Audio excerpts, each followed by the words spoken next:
Well, good morning and welcome to another Saturday morning live with Christine Sine. Um, if you were wondering what happened to last week's live session, or you missed it and you wish you hadn't, let me tell you, there wasn't one. This is the first one for a couple of weeks, and the reason for that is that last week Tom and I were up on one of our very special places. We were up on Main Island in British Columbia with our good friend Tom Bork, and this is a place that we used to go with Tom and his wife Kim, who died a few months ago. And this was a very good time of remembering, of I suppose I could say that Kim's presence really filled the place. And so some of what I am sharing this morning came out of those times of remembering. Some of it came out of the, I suppose you could say, what I discovered during my time there. Because one of my favorite spiritual practices is beachcombing. There's the place that we stay in is right by the beach. And so there's this beautiful pebble beach just 100 yards in front of us. So I love to go down there and pick up agates and jasper and quartz and all kinds of beautiful, different colored stones. But this one that I picked up this week, it's not much of a stone to look at or a rock to look at. As you can see, it's a little kind of warped, and this is what it looked like when I picked it up. I don't know why I picked it up, actually, because it's very uninteresting looking. But then I turned it over. It's a broken heart. And as I looked at that, I thought, wow, I feel as though this last year has been a time of real brokenness, not just for me, but for so many others. For me personally, it's been a time of much joy, but also a time of much grief, I should say, beginning with the loss of my eldest brother, Nick, to skin cancer just over a year ago now. And then I was thinking about all the people that have died in this last year that I knew. Walter Brueggemann, one of my very special mentors, a British friend, Micah Jazz, and of course, Kim Bork, and many others that I don't know quite as well.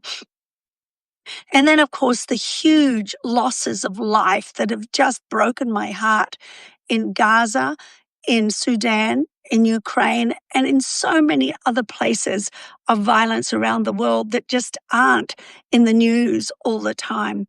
And of course, the violence and the death that we've seen here, more school shootings, more mass shootings, just wave after wave of death. And then, of course, it seems as well the natural disasters that have caused death too. And lastly, the political upheaval that I think many of us are feeling is just as creative of death as these other situations. And for me in the background, of course, my husband's failing memory and the grief over the situation that he is facing, and of course, the struggles that I face as a result of that.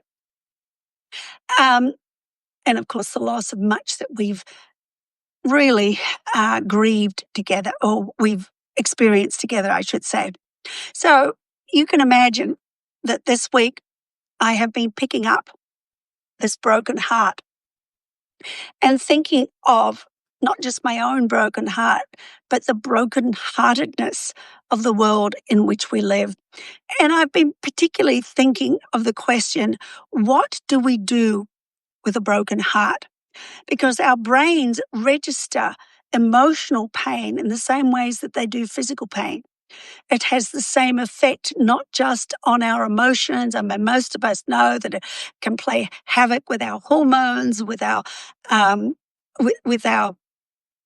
sleep, with our cortisol levels, with our stress, and all of those things. In fact, in the extreme case, it can cause cardiomyopathy, which is an acute and very serious condition.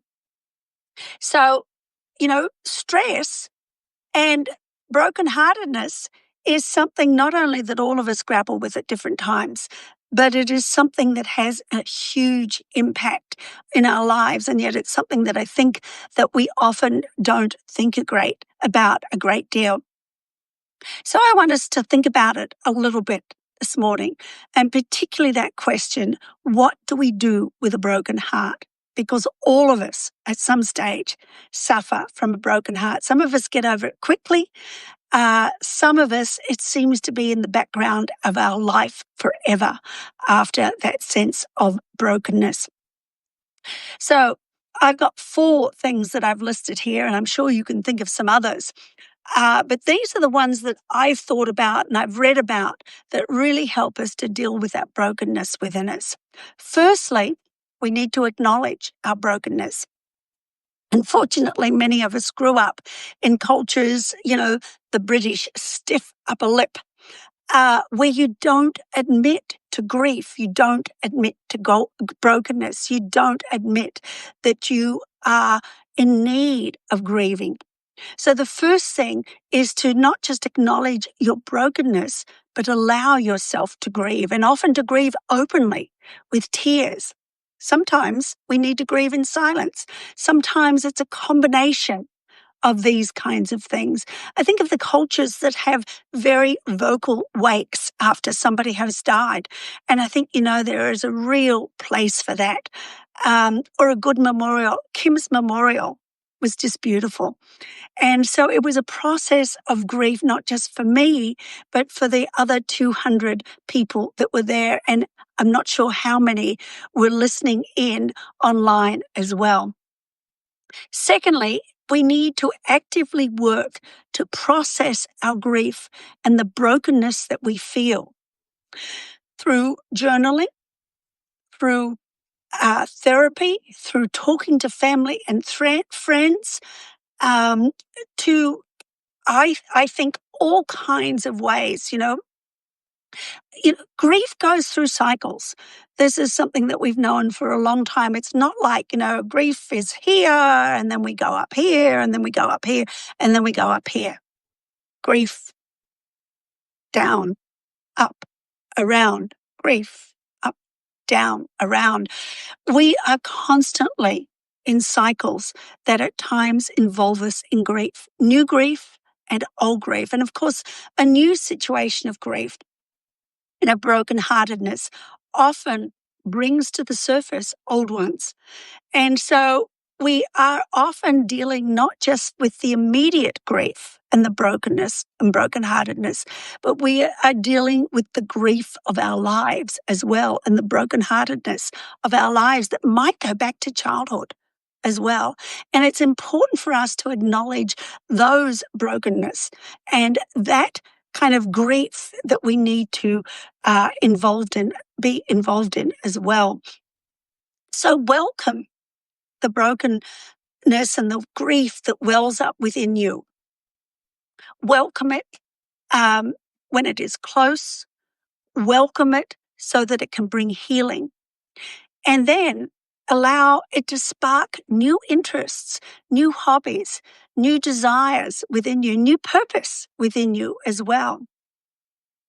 And then when it settles, don't try and keep forcing yourself into a process of grief, but allow it to settle, allow it to kind of go down, as it were, and wait for it to surface again before you deal with it at the next level. It's a bit like peeling off an onion, I think, in some ways.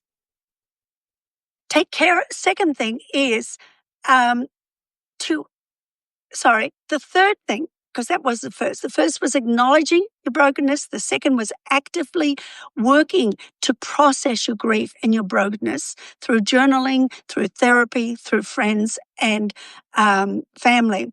The third thing is take care of your physical health and your mental health as well. Healthy eating. Of course, when we're going through grief, many of us reach for all the wrong kind of foods. So trying to discipline ourselves into a process of healthy eating is important. Now, let me say, I don't think it's wrong to indulge in unhealthy eating for a day or something like that. But if it's an ongoing process where you have switched from healthy eating to unhealthy eating, then I think it's probably something that you need help about as well. Stress relieving exercises. There's a lot of work out there these days on emotional care. And breath exercises, I love breath exercises, and that's something that I have kind of grown into more and more over the years. And as you know, I like to invent them as well as to use them, and something I heartily recommend with you. It's interesting to me, one of the things I learned a number of years ago that made me realize that physically we need breath exercises too, is that as we get older, we breathe more shallowly. And to fill our lungs completely, we need to take deep breaths. And that's one of the things I think that breath exercises helps us with. Stress relieving exercises as well. And some of these can be physical. I find that knitting is something that helps to relieve my stress. Gardening, obviously, my awe and wonder walks in the morning. These are things that have been great stress relievers for me. And of course, getting out into nature is recognized as one of the major things that helps relieve our stress. Can I add another one, which you don't hear mentioned quite as much? And I think playing with children is something else that really helps to relieve our stress as well. So think about it. If you have grandkids, wonderful opportunity. If there are kids at church, wonderful opportunity. But otherwise, think about who are the kids that you might be able to get together with that would really help relieve your stress. Maybe because they have you doing things that you wouldn't consider doing if you were not with a kid, like jumping in puddles, for example. And the fourth one is focus on your own growth and strengthening the loving relationships that you have around you. One of the huge things that I have found really helps me when I'm in a stressful situation is community, is social engagement, is long-term relationships. So one of the things that we often recommend to young people, and we've talked to the young people in our community about this, is that we all need ongoing relationships, starting when you're young. Identify those relationships that have the possibility of being there for the rest of your life. Holding on to those, nurturing them, because you do need to nurture them. You have to grow them intentionally. These are the kinds of relationships that will really help you when you get into that situation where you have a broken heart, or when you pick up a broken heart somewhere along the beach or something like that. Contemplative practices. I, like many of us, grew up in a part of the church that doesn't really believe in contemplative practices. And so it was in my 40s that I started to discover these. And oh boy, what a difference they made, not just to my faith, but to my emotional health as well.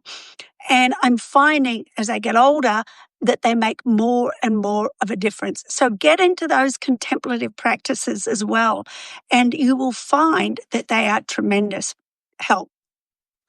Write poetry. Take up art if you're so inclined. Just sketching. Nature journaling is one thing that I really want to take up that I think would be a real stress reliever, as long as I don't think that I've got to do master artwork. And as I said, knitting, whatever it is that helps to relieve your stress, that helps to make you feel whole in the midst of brokenheartedness. These are the kinds of things that we need to make sure that we continue to nurture, or that we take on in a new way.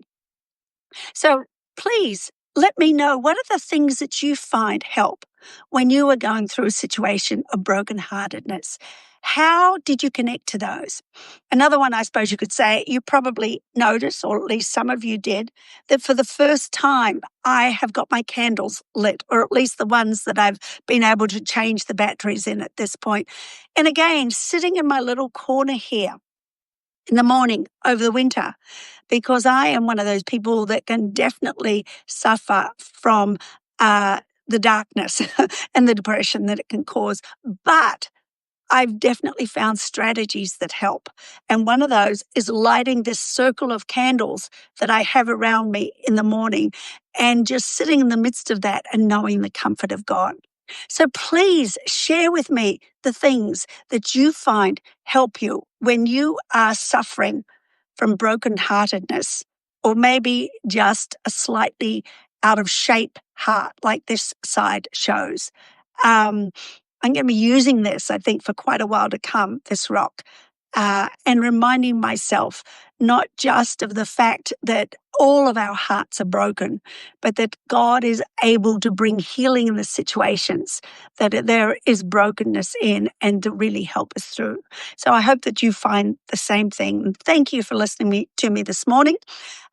Many blessings on your day and this weekend and whatever is coming in the week to come.